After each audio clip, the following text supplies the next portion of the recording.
도대체 애긴 어떻게 생기냐고 초등학교 1, 2학년 아이들도 물어보고 3, 4학년 아이들도 물어보고 5, 6학년 아이들도 물어보는 주제예요. 선생님, 제왕절개 해보셨습니까? 내가? 제왕절개를? 복도에서 누가 손동작으로 막 이렇게 하면서 이 하고 섹시, 도발 뭐 이렇게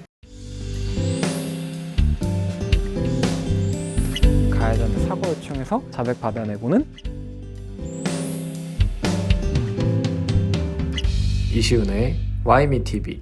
아이들한테 임신과 출산에 대해서 어떻게 설명을 하시는지. 이게 성교육 하면은 꼭 해야 되는 주제인데 막상 잘 못 다루거나 안 다뤄지거나 하는 경우가 많은 주제입니다. 초등학교 1, 2학년 아이들도 물어보고 3, 4학년 아이들도 물어보고 5, 6학년 아이들도 물어보는 주제예요. 도대체 애긴 어떻게 생기냐고. 그럼 엄마 아빠가 좀 곤란하죠. 학교에서 가르쳐 주거든요. 근데 아이가 또 물어보고 이런 상황이 자꾸 생겨요. 자, 학교에서 성교육을 하면 모두가 이러진 않으시는데 동영상을 좀 많이 틀어주세요. 정말 말 그대로 정자가 난자를 만나러 가는 과정, 장엄한 순간 정말 잘 만들어 놓은 영상을 보여주시거든요. 근데 이제 그거는 그거고 아이들이 항상 궁금해하는 게 임신, 출산, 생물학적으로 어떻게 되는지 대충 알겠다. 근데 그 올챙이같이 생긴 정자는 아빠의 몸에 있다며, 근데 난자는 엄마의 몸에 있다며, 근데 아빠 몸에 있는 게 엄마 몸으로 어떻게 넘어가는데 를 이제 아이들이 궁금해요. 선생님이 답변하기 쉬우실까요? 어려우실까요? 생각을 많이 할 것 같아요. 그쵸.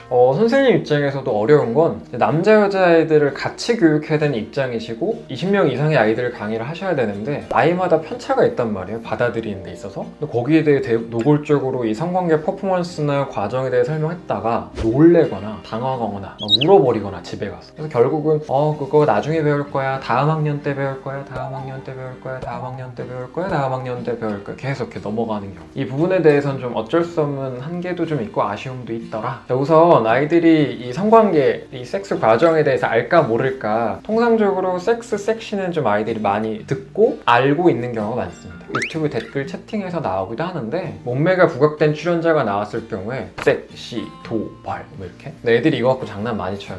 놀이터 흙바닥에 SEX, 섹스가 써있기도 하고 주차장 벽에 써있기도 하고 뭐 학교 성교육책에 이제 크게 써있기도 하고 누가 낙서 이렇게 해놔서. 자, 포인트는 이렇게 희화화된 혹은 과장된 식으로 이해하는 경우가 많더라. 그래서 이 희화화되거나 단순히 과장된 그런 몸짓 혹은 불쾌감을 주는 내용이 아니라 그 맥락들, 그 둘러싼 과정을 알았으면 좋겠어서 설명을 좀 다시 하는 편이고. 자, 그래서 저희는 어떻게 하냐면 성관계 과정 설명하기 전에 임신과 출산을 먼저 하는 편이에요. 그런데 정자 난자 만나서 수정 착상 이 과정을 딥하게 들어가기보다는 그 과정이 힘든 거, 소중한 거 먼저 설명하는 편이에요. 실제로 요즘 수업 가서 아이들 하다 보면 저한테 대뜸 물어봐요. 선생님, 제왕절개 해보셨습니까? 되묻죠. 내가? 제왕절개를? 해봤냐고 아니면 그렇게 나왔냐고. 그러면 몰라요. 그냥 제왕절개 해봤어요. 이런 아이들 많아요. 되게 좋은 드라마였던 슬기로운 의사생활에 제왕절개 하는 장면이 많이 나오기 때문에 들어봤거나 엄마 배 이렇게 막 만지다가 엄마 이건 뭐야? 라고 듣는 경우가 많은가 봐요.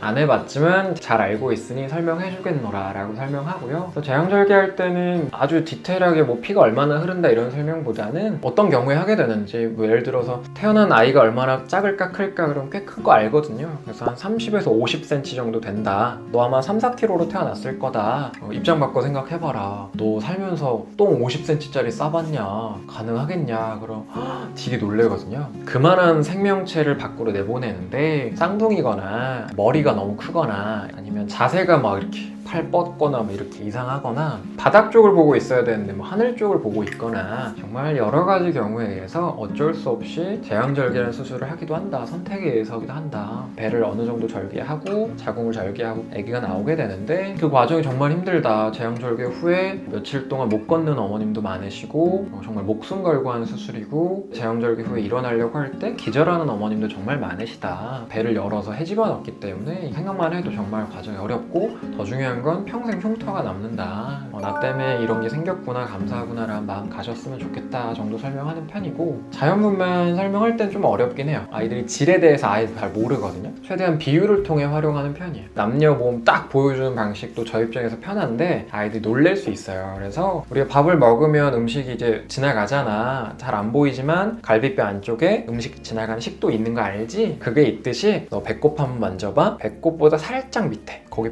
똥똥똥 두드리는 뼈 있잖아. 여자애들 여기 절대 건드리면 안 된다고. 엄마나 여자나 그 뼈 안쪽에 아기가 지나가는 게 통로, 질이란 게 있다고. 자궁까지 가는 길, 집까지 가는 길, 한 글자로 줄여 질, 뭐 이렇게 이해도 되긴 한다고. 아예 한자가 다르긴 하지만 그래서 여기로 아기가 나가는데 정말 쉽지 않다고.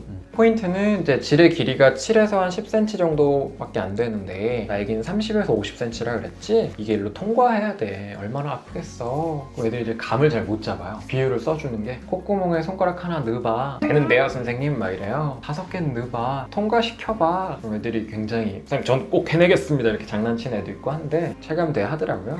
회원부 절개라던가 이런 건 굳이 말하지 않아요. 성인이 될 때까지도 잘 모를 수 있기 때문에 질이 아기가 나간 길이 정말 찢어지기 직전만큼 늘어나기도 하고 경우에 따라서는 골반뼈가 열리거나 갈리거나 아니면 꼬리뼈가 주저하는 어머님도 많으시다고. 인간의 제일 긴 이 장골 허벅지뼈에 골반뼈 사이가 이렇게 열려야 되는데 뼈 마디마디가 아프고 정말 힘들 거라고. 우리 남자 입장에서 상상도 하기 어려운 과정이라고 이런 설명들을 해나가요. 너와 나의 생일은 우리가 태어난 귀한 날짜. 그런데 바꿔 얘기하면 내 생일은 엄마는 이런 경험을 하신 날짜. 그래서 인간은 이렇게 아프고 힘들었던 걸 까먹겠냐고 기억하겠냐고 물어봐요. 당연히 기억하지. 그래서 너희의 생일이 다가오면 산후통이 있듯이 이제 엄마가 아프거나 힘들 수 있다고. 꼭 그런 건 아닌데 엄마 생일 말고 내 생일이 다가오면 나 낳느라 힘든 어떤 엄마가 몸이 아프거나 예민하거나 우울할 수 있다. 아니셔도 한마디 해라. 엄마 미안해요.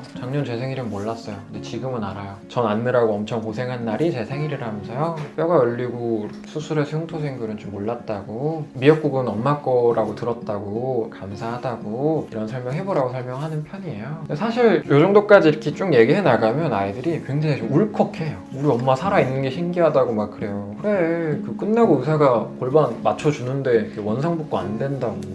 애기 한 명당 막 7년 이상 노화 몸에 온다 이런 말이 괜히 나온 게 아니라고. 이런 설명들을 하고 나서 성관계를 설명해. 감히 희화화할 수 없을 타이밍에. 그러니까 언제 뭘 듣느냐도 중요하거든요. 앞에 뭐가 깔려있느냐. 낳는 과정, 키우는 과정 얼마나 힘들었겠냐고.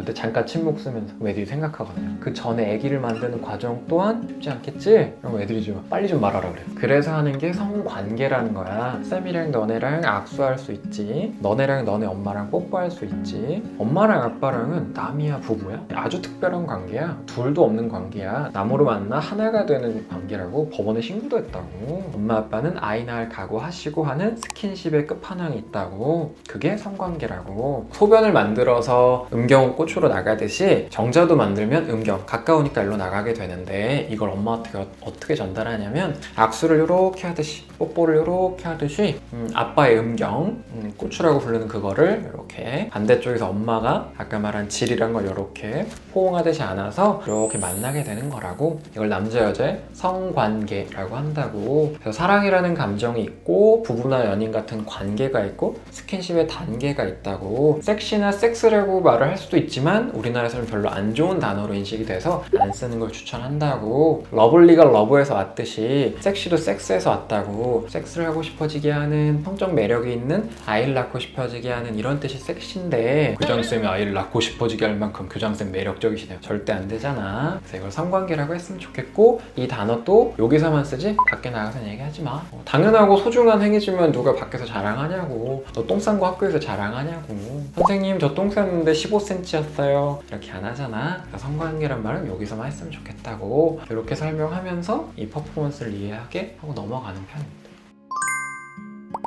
오늘은 이제 숙명과도 같은 성교육의 시작과도 같은 성관계 저희는 지금 이렇게 하고 있습니다.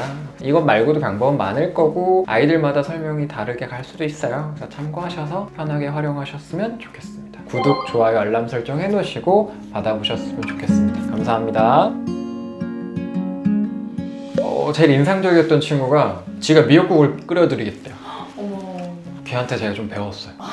뭐 3일 뒤에 생일이래요. 그래서 내일 모레 미역국 엄마한테 끓여드려도 되냐고 막 이러더라고요. 그래서 막 유튜브로 막 레시피 찾아보겠대. 저도 약간 처음 겪는 거라 같이 찾아봐 줬어요. 그 다음 주에 연락이 왔어요. 애가 끓여갔대요. 어머님이 이제 울컥했대. 저도 아이를 사실 낳아본 건 아니니까 어머니 그 정도로 울컥하십니까? 그랬더니 처음에 정말 귀엽고 발칙했는데 먹다 보니 울컥하더라. 내가 얘한테 진짜 잘해야지 이런 아들 없다 이런 생각 하셨대요. 물론 지금까지 그러신지 모르겠는데